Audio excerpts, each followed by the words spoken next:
Hi friends! So I wanted to hop on with you today and just chat with you a little bit about restrictive eating.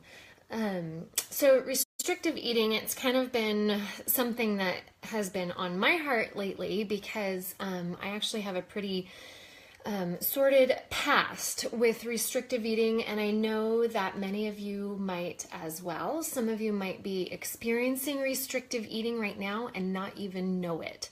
So I wanted to just cover the full gamut of what restrictive eating is, the dangers of restrictive eating, and what we can do about it to kind of rescue ourselves from this situation and get on a great path of good, healthy eating that can last for the rest of our lifetime while still reaching the goals that we have.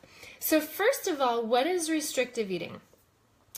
It's dieting, okay? So if you want a simple definition of restrictive eating, it's just dieting, okay? It's cutting things out. It could be even just certain foods. It's limiting your intake of certain foods. It's eating less in general. You could be counting calories and just trying to eat less in general. It's basically putting a cap on your food intake. Okay, giving yourself kind of this upper limit, this ceiling or a threshold of intake with your food that you're trying to stay under. Usually the main goal with restrictive eating is to lose weight.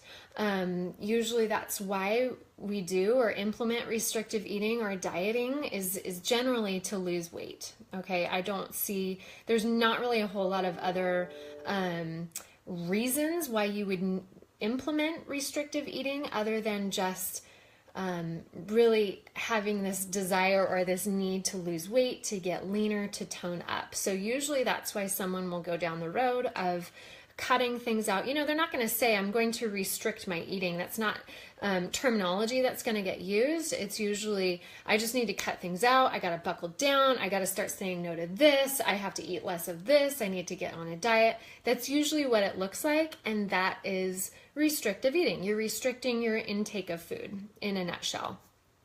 Here's what can happen with that is that once you go down that road where you're looking at food as something you need to restrict or put a cap on, is that food in your mind starts to become this barrier between you and your goals.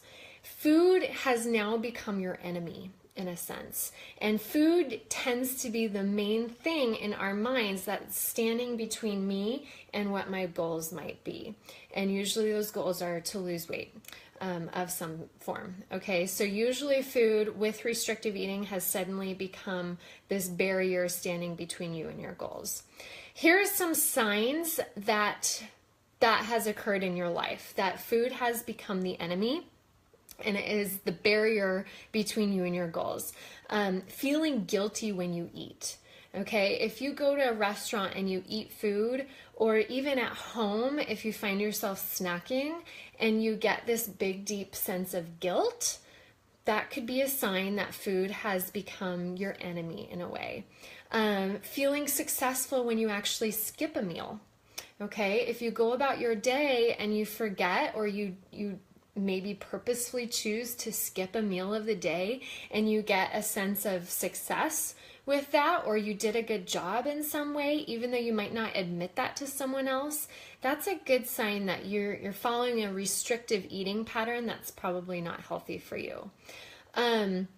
Having guilt or regret when you go over your specific allotment. Let's say you've figured out a calorie goal for the day or a calorie limit, whatever that might be. I know I've talked to some women where their limit is 2,000 calories a day or 800 calories a day. So whatever you have kind of figured out in your mind what that limit is, if you go over that limit, you might get this deep sense of guilt or regret, or maybe a sense of failure, like you did it wrong. If you find yourself labeling certain foods as your guilty pleasure, or other foods as your skinny food, okay, where you have certain foods that's my guilty pleasure, these foods are my skinny foods. These are the ones that are going to make me skinny. That's a pretty good indicator that you're having this restrictive mindset with food, and food has now become your barrier that you have to kind of overcome.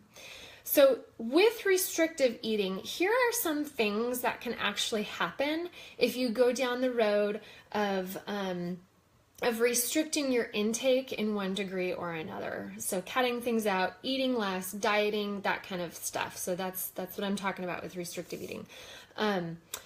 You are in danger of sabotaging your metabolism big time, okay? If I talk to a woman and I find out that she is restricting her calories so much, like down to 1,000 calories a day, that can totally sabotage your metabolism. It can send your body into what it thinks is its starvation mode, and it can take a long time to recover from that. Pretty much everything that you'll intake will start to be stored as fat instead of used as energy. You will become lethargic. Your workouts will not be strong. You won't feel like you can give any oomph or effort to your workouts. You'll get actual nutritional deficiencies. If you cut your intake down enough or cut out certain foods or try to not eat certain things or stay below a cap, you could actually suffer from nutritional deficiencies.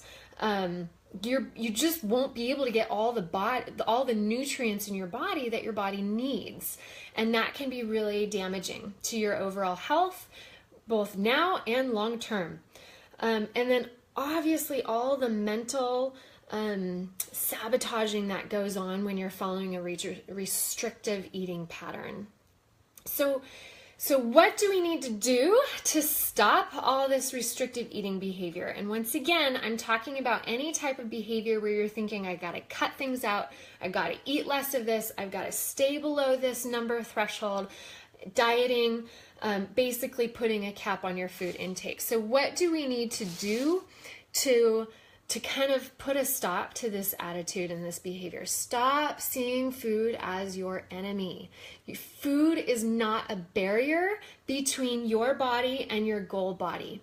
It's not standing in your way. It needs to be seen as your help, your tool between where you are and where you want to be.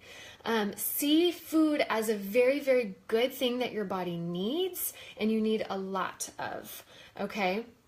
Remember, your body is it's going to work at its very best when it's well fueled, okay? When you have a lot of good nutrients in your body, it's going to work and function at its optimal. If your goal is to lose fat weight or to get rid of body fat and feel more toned, you want your body working at its absolute best to be able to do that. And if you cut things out and restrict your intake of foods, it might not be able to do that.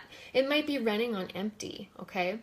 Make sure that you start to see foods as actual nutrients, and not just as a number, but they're made up of so many nutrients, and all those nutrients has a role in your body. And some food, make sure you recognize that some foods have way more good nutrients than other foods, and start to look at foods like that. Look at a bag of chips, not a whole lot of nutrients. It's not going to do a whole lot of good for your body. Look at something like a big green romaine spinach kale salad. Lots of nutrients, lots of good stuff for your body, lots of good stuff that your body can use, so it's working at its very best. Your goal with eating is to gobble up as many nutrients as you possibly can get in your body. Get them all in, get a wide variety of them in, okay? And then I think another thing that's important is to really start to attach mindfulness to your eating. Pay attention to the way certain foods make you feel. If you have a donut, think about how that made you feel. You know, guilt aside, regret aside, not that kind of feeling. The feelings of how does my body feel and function after I eat that food, the less nutritious foods. I think in our mind we know what junk food is. We know what a healthy food is. Think about how the junk food type foods make you feel when you eat it. If you have a hot dog for dinner or like a big old bowl of macaroni and cheese, How does that make you feel? And then how does having like a steak salad make you feel after you eat those foods? And really start to pay attention and try to gravitate towards, yeah, I want to feel good. And I want my body to be good and feel good. It's important to realize also that no food is or should be off limits, okay? We have to stop demonizing foods. That's going to get us down that road where we start to pile more and more foods in there as enemies. Start to see that there is a place and a time for every food that's out there. Yes, even Twinkies, okay? Stop demonizing foods. I think some foods should obviously have a really regular part of your life that you eat on a very regular, consistent basis. Some foods just don't. Obviously, Twinkies should not have a regular place in your life, but don't demonize it. Don't go around telling yourself, never, I can never, ever, ever touch that. I can never touch that. All that's going to do is make your body fight back and want it so bad. So just stop demonizing foods. Put all food kind of on this level playing field, like they're all available to you to use. It's just recognize that a lot of foods are going to be so much healthier and more nutritious and chock full of nutrients for your body that your body needs. And with that, yes, some discipline is still involved. But when you take into account all the mindfulness that you can use, it's going to make it so much more doable, okay? That discipline component. When you realize like, oh, gosh, that Twinkie doesn't make me feel very good. I know it's not very full of nutrients. I know it shouldn't have a regular place in my life. I'm going to go this direction with my eating choices right now. Be consistent, okay? Here is the number one thing with restrictive eating is that it's incredibly difficult to be consistent. There's a reason that the fix programs are only 21 days. There's a reason that Whole30 is only 30 days. It is so hard to be consistent and do it for the long haul with a restrictive eating pattern. When you get to a place where you understand balance and moderation, when you understand that that no foods are demonized, everything is on the table and available for you to eat, and you can start to learn to choose foods over other foods, you can do that forever. You don't have a time frame on that where it gets really, really difficult at a certain point. So choose a manner of eating that you can eat forever. And over time, it might be a slower process, but over time, you're going to begin to reach your goals in a much healthier, especially for your mind and soul, way. So here's what I recommend you do. Eat so much more of the good stuff. Okay, think about eating more of all those things that are high in nutrients, the protein, the produce, a wide variety of fats, whole grains, especially think of those whole grains as a fuel source for you, tons of water, just all the good stuff. The things that you do want to be more disciplined about, recognizing that it's not as healthy of a food, are obviously sweets, processed carbohydrates, the super fatty stuff, packaged food in general. Those things are just not going to benefit you very much. So that's kind of, obviously there's so many gray areas in there, but I think that's so important that we realize that we can't be all or nothing anymore. We got to get off of the restrictive eating pattern and learn how to be more balanced with our eating habits, choosing healthy foods over unhealthy foods because of how the way it makes us feel, because we're educated on this has so many more nutrients that my body needs, and I need more of it. So what if buckling down, I'm going to leave you with this thought. What if buckling down with our nutrition just means that we're saying a big yes to certain foods, not a big no to a bunch of certain foods? Okay, so usually when we think I gotta buckle down with my eating habits, I gotta pull it back in line, usually that means there's a lot of no's. What if instead we turned it around, we flipped it around, and decided that buckling down just means I'm saying a lot of yeses. I'm saying a lot of yeses to all these foods. I'm gonna eat. I'm saying yes to the carrots. I'm saying yes to the cucumbers. I'm saying yes to the hummus, the protein, all the good stuff, lots and lots of yeses. And then slowly over time, it's going to start to shove out and shove aside the things that we should be saying no to. And we're going to get in this pattern of saying yes to healthy food rather than no all the time. And that is so much more important, and that's going to last forever. So hopefully that helps you out to kind of break this cycle of restrictive eating and get you on a path of what good nutrition just means, you guys. Please let me know if you have any questions. I'm here to help you with your eating habits and just help you see it in a way that works for you and does not feel like dieting, because we got to stop dieting, guys. Got to stop it, okay? Have a great rest of your week, and I'll see you again.